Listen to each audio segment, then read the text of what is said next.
morning, good afternoon, good evening, wherever you may be in the world, and welcome to the FIP YouTube channel, FIP World.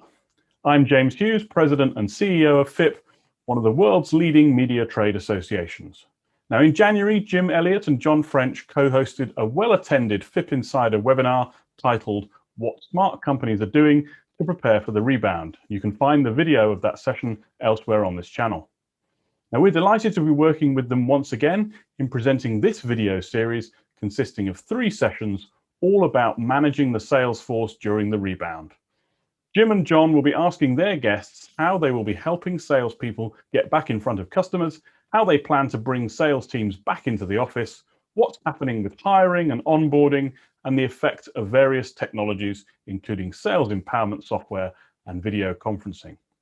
Now, since 1984, Jim has run the outsourced advertising sales company he founded, James j.elliott Co. Inc., and having led 3 major publishing companies, John French is currently consulting at John French LLC.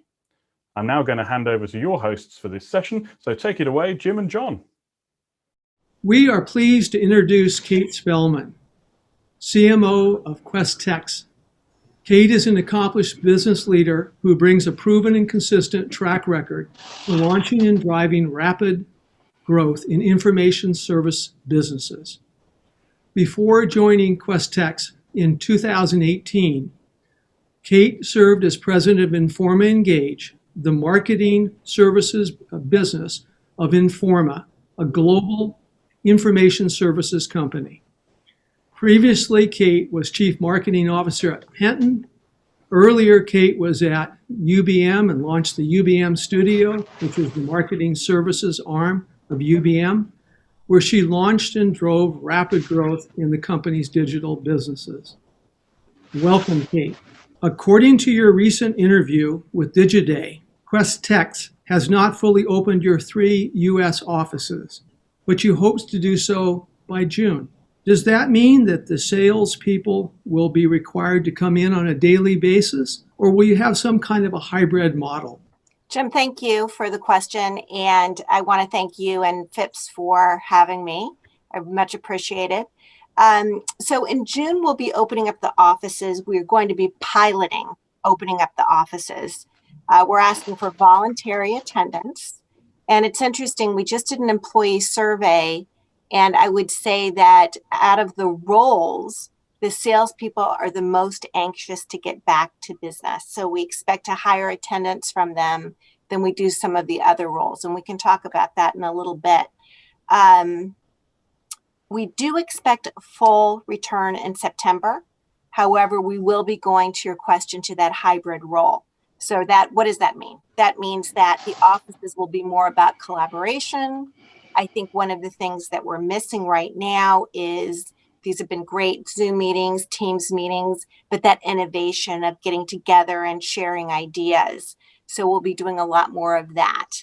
And we'll be setting up the offices more in that look and feel. I think what we're also missing is deeper training, which I know is a question that you and I have talked about. And we'll be able to do more of that training with the salespeople as well. So that's what we're looking at currently. That's great. Kate, in the last year or so, your company and like a lot of companies in this industry had to figure out a new way of doing business because of COVID. And the live events went away, and then there were virtual events, and there's a combination of content-driven events and a lot of different things. But now we're seeing, thankfully, the return of some of those events. And you have one coming up actually pretty quickly up in Phoenix. Yeah. I think it's a 3-day buyer-seller in-person event, which wow, I'm talking about a live event after over the air. This is good. But then with COVID in the vaccines, are there any regulations that go with that? Do you have restraints or restrictions for your employees, the guests, the exhibitors, or anyone tied to the event? How does that work if it's not legal, just with the preferences for vaccines? Yeah, John, great question. And it's been a roller coaster of a ride. I mean, it depends on the state, if the state is opening. So, for example, we have 2 shows in May. One is GMITE and the other is CyBEC. So in the meetings and in the fitness space.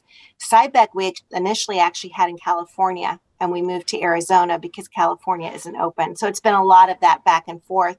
Mm-hmm. And then at the same time, literally daily discussions on safety. So we've launched a program across Questex called Be Safe.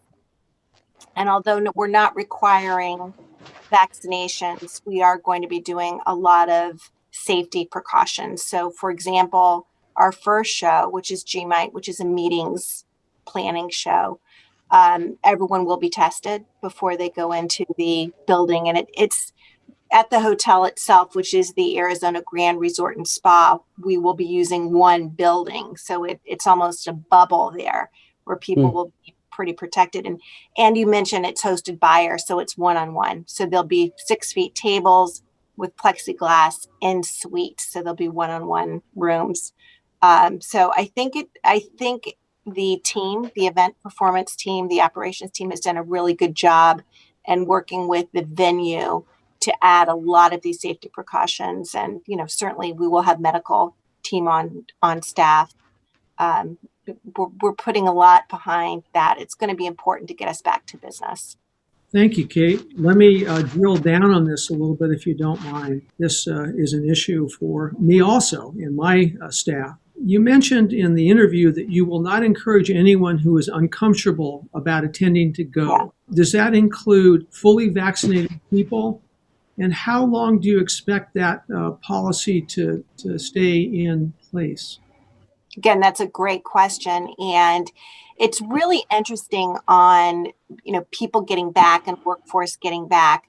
We're seeing a couple things. In vertical, for example, meeting planners is the first one we have in fitness, both really impacted by coronavirus, and they are anxious to get back to work. So we have very good attendance at both. However, at GMITE, we actually have a couple people from Questex who will not be attending because they are not comfortable. And I think to answer your question, it's not necessarily the sales roles, by the way, which I think is very interesting. It's also not the event operations people. They're very anxious to get back up and go. I don't think we know how long we will make this a requirement or not a requirement. I mean, you can't not work at Questex forever and decide not to go to events, but I think it's too early for us to project when is that going to happen. So now to the economics of this. Actually, I'm going to preface this by saying that we have a couple of other guests, and one of our guests is Steve Grossman. And Steve Grossman is a sales consultant, but not in the media space. He works for a lot of very large corporations and helping their sales forces, looking at compensation and lots of things like that. He said to me that really the biggest question isn't coming back into the office. It is making sales calls on customers. So with that said, my next question is, how will travel budgets be affected as sales calls resume? What are your expectations that your folks will start making in-person sales calls? Yeah, that's, again, fantastic question. And it's interesting. I was on a panel a couple of weeks ago with the head of travel, the travel division for EY. And she also has her eye on travel itself at EY. And their opinion is that travel will go down about 30% across the board after the pandemic. Now, I think that we will certainly be keeping our eye more on sales calls and travel, meaning flying and expenses. Some of that was done prior. But I think it's going to be more focused on what's the ROI, what are we getting in return for the travel?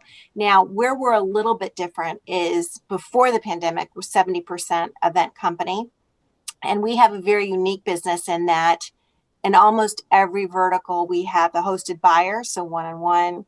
We have conferences, so, learning and more networking, and we have trade shows. So we have an opportunity with our salespeople to send them to these events and have these touch points throughout the year, which I think is a little bit different. The other thing we've done, and this was kind of during pandemic, so we have not really put this into effect yet, is the event media teams are now combined. So they're selling the same thing to the same person. So it's going to be a little bit of a different model now that will be flying the salespeople to these events and selling into that one company rather than having events sit on one side and media sit on the other. So I think it's going to be interesting to see. And I think on paper it sounds really great, and we'll see how that pans out in real life. Yes. That's great. In looking at new employees and bringing people on board, and I imagine you've definitely brought people on board during the COVID, and just more personalized. Our oldest daughter accepted a great position at the company 5 months ago, and she's never met anyone. And what they utilize for those guys is they have an 8:45 call every day, and they just try to get to know each other, and then they get into business. So a lot of tools like that have happened. So going forward, coming out of the Rebound, number one, will it change onboarding? And also the second is just specifically the salespeople, will the amount of training go up because rebounding and maybe still do some virtually? We'd love to hear your thoughts on that. Well, I love that you shared what your daughter is doing, because I think that's a steal, this idea. And to your point, and I hadn't thought about this, but our CEO, Paul Muller, who you both know, is having a meeting with all of the new people as they start. Now, what's really interesting is for the first time, they're actually seeing each other, because we do have people sitting in different offices and we do have people working from home. So now they're actually seeing each other and getting to know each other, which I don't think really was happening prior at all. And I think what we've also done is we've launched, specifically in sales, which I think we've really doubled down on, is a sales council for the senior salespeople to get together and bring ideas. But we're also launching what we call Sales Fuel, because I think that's missing right now is more of that hands-on training, the role playing, we're launching a product, so we're launching products right now and kind of handing it over, and there's a gap. So we're launching again, what we're calling Sales Fuel, which will be very simple, half hour, basically training, 10 minutes. Here's what the product is. 10 minutes. Here's how a real sales person is selling it from the company, and then Q&A. So more of that lunch and learn type. And we're literally launching that next week. When we first started with sales training, and it was more of like really from the center and pushing it out, and it's an hour call, and I'm sure people are asleep halfway through. So I think these rapid type, and reality, here's how your peer is selling it, here's what the network looks like. So I think that's going to help a lot. My final question is, how does sales management and/or the salespeople feel about using Zoom and other video conferencing tools? Have they felt that's been effective? Has the rate of new business been good or less because of that? Again, great question. I think starting out, we all had our issues with Zoom or Teams. We're all using the same thing, but I think we've all had to get used to it, and that's been a good thing. We've grown 36% in digital. And I think, again, what's interesting is looking at the verticals and who wants to come back live. You've got travel, hospitality, very much looking at coming back live, spa, beauty. We have some other verticals, for example, in the technology or telecom, that's much more comfortable and probably will stay comfortable in doing some of this. So, for example, Stream TV is one of the events that we launched, and that may never go back to a live event, hence the name, right? So it's kind of, again, learning as we go. But people are getting a lot more comfortable with the use of, and I think that's going to continue. I really do. And I think, frankly, that's going to help push hybrid in the future, because this is what we're all used to, which will extend our reach as well. Well, I want to thank you. I am not surprised at all that you're having digital growth. In fact, everywhere you've been, you have digital growth dramatically. I do want to thank you. John wants to thank you. Thank you, Jim. Thank you, John.